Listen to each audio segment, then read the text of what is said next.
We left off on chapter 30, and told you I was going to start showing you the chapter art. This is chapter 30.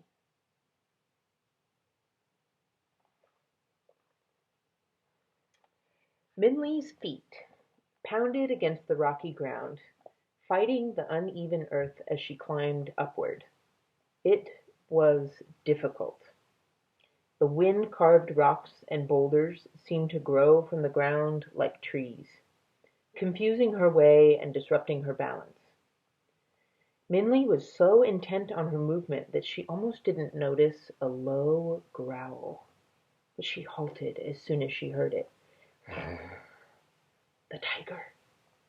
She could see the tip of its green tail ahead over one of the large, misshapen rocks. Quietly, she grabbed a sharp-looking stone from the ground and crept forward. There it was, in a clearing of flat stone. The evil animal was pacing back and forth as if it were waiting. Minley tightened her grip on the stone. Then she gasped. A plump little girl, dressed in brilliant red, was running toward the tiger. Before Minley could scream a warning, someone from behind her pulled her down and covered her mouth. "Shh," the voice said, and Minley looked into the eyes of a small boy who seemed to be the same age as the girl. Underneath a gray blanket he was using like a cape, she could see flashes of quilted red clothing that matched the girl's. His face was round and pink, as if it were more used to laughing than the serious frown it wore right now. She nodded at his panicked gestures to keep quiet. "Oh, great green tiger!" The little girl threw herself on the ground in a trembling kowtow before the beast. "Powerful spirit of the magistrate, my worthless ancestors angered, my brother and I were sent to you as the sacrifice you demanded." The tiger roared furiously, and the girl cowered.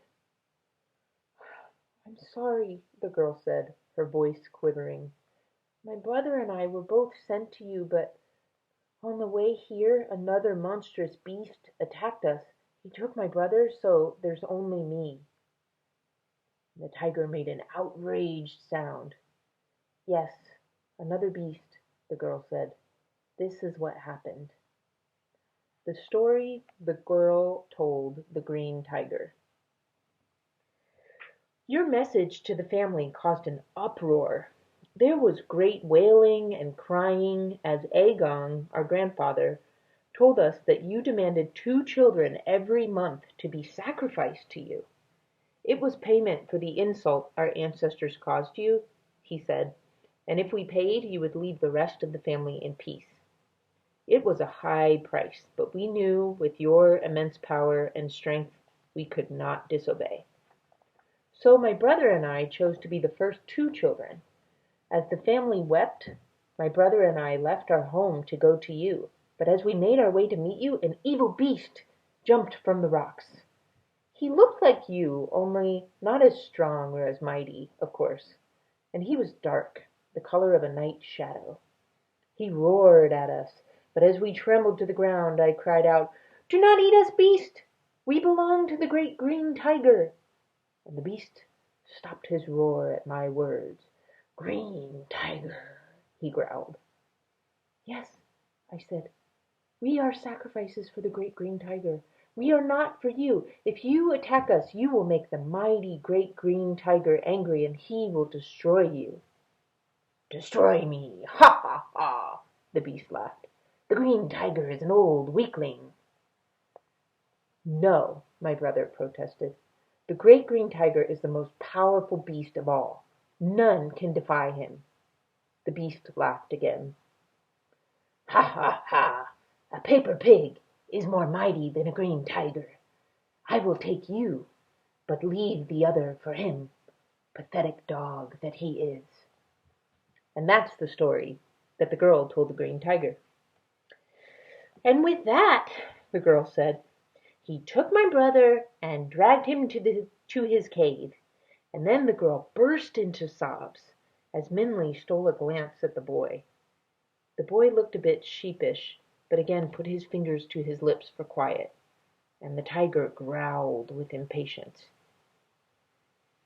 "As he disappeared, he said,"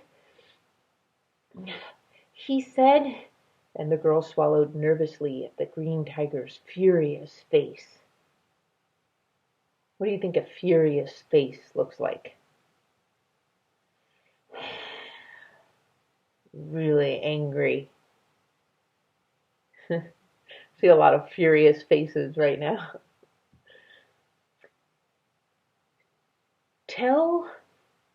As he disappeared, he said, "Tell the green tiger that his son, the king, left you out of pity for his poor feeble father." With those words the green tiger roared with such rage that even the stones seemed to shudder. Minley quaked, and the boy held her arm even tighter. I can show you this den where he dragged my brother," the girl quivered. The tiger nodded at the girl with narrow eyes, seething with fury. Shaking, the girl got up and began to lead the tiger away from the clearing.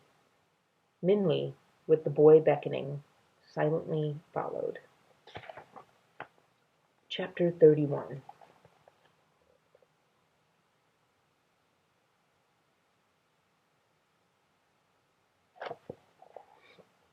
Minley and the boy followed the tiger from a distance, past sharp rocks and jutting boulders.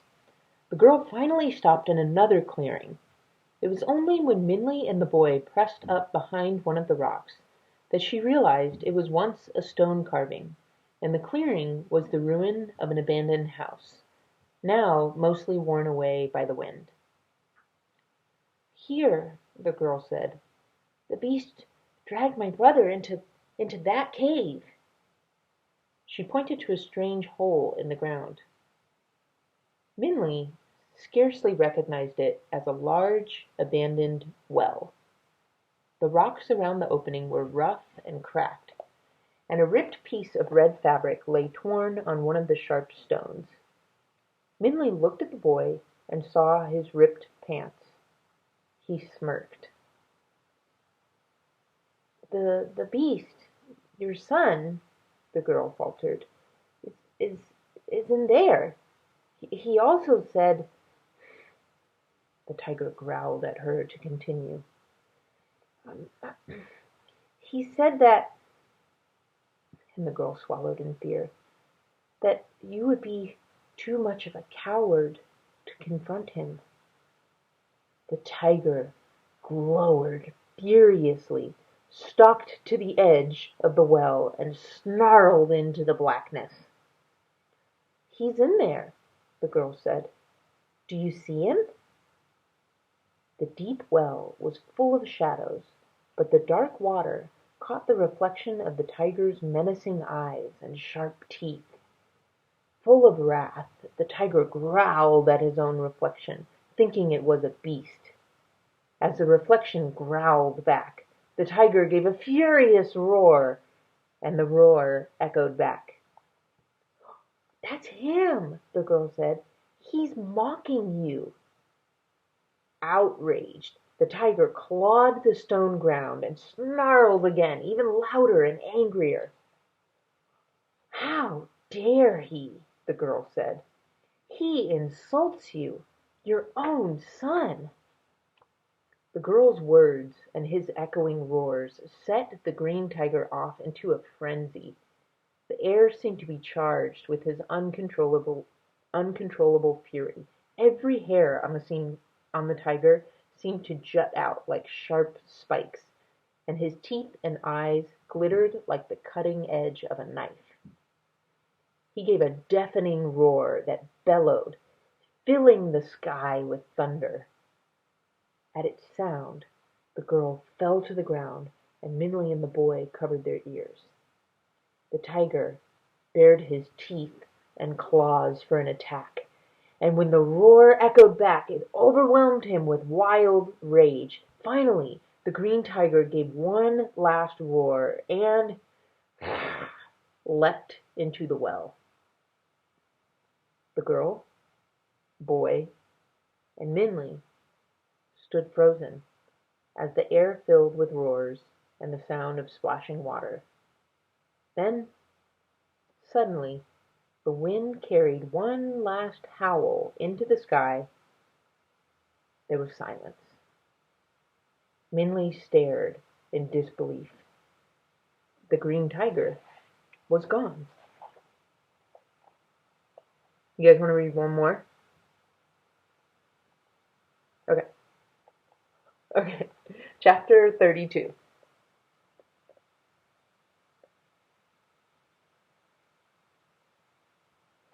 A couple of cuties, if you ask me. We did it! We did it! The boy and girl laughed as they ran to each other and hugged. They were both younger than Minley. She realized then that they were twins. Their round faces, dancing eyes, and pink cheeks were exactly the same. The gray blanket that the boy had used to help hide himself was thrown on the ground, and with their dimpled faces swollen with smiles, and their matching bright red clothing, they looked like two rolling berries. Minley couldn't help but smile. And as they laughed and congratulated each other, another voice called in the distance, "Ah, foo! Da, foo!" the voice cried. "Where are you?" The children looked at each other. "A gong," the girl said, and together they called, "Here! We're over here!" A tall, gray-haired man burst into the clearing. A bag was strapped onto his back, and in one hand he held a sword, and in the other a spear. As soon as he saw the children, both weapons clattered to the ground, and they ran into his arms. "Ah, foo! Da, foo!" he cried. "We were so worried." "We did it, Agong," the boy said. "We did it. We destroyed the tiger just like we said we would." "Yeah," the girl said. "Our plan worked. We tricked him into the well, just like we said we would." "You were not supposed to do that," the man said, holding them tightly. "We told you it was too dangerous." "That's why we sneaked away," the girl said. "We knew it would work. We used his anger against him just like you said we should. You said he was even angrier at his son and the anger would blind him, and it did." "I didn't say you should do anything," the man said, kneeling with his hands on both of their shoulders. "You were not supposed to go after the green tiger yourselves." "Well, you're not angry, right?" the boy said. "Now no one will have to be scared anymore. We can let the animals out of the house, and we can go outside again." "Oh, da foo!" the grandfather said, hugging them even closer.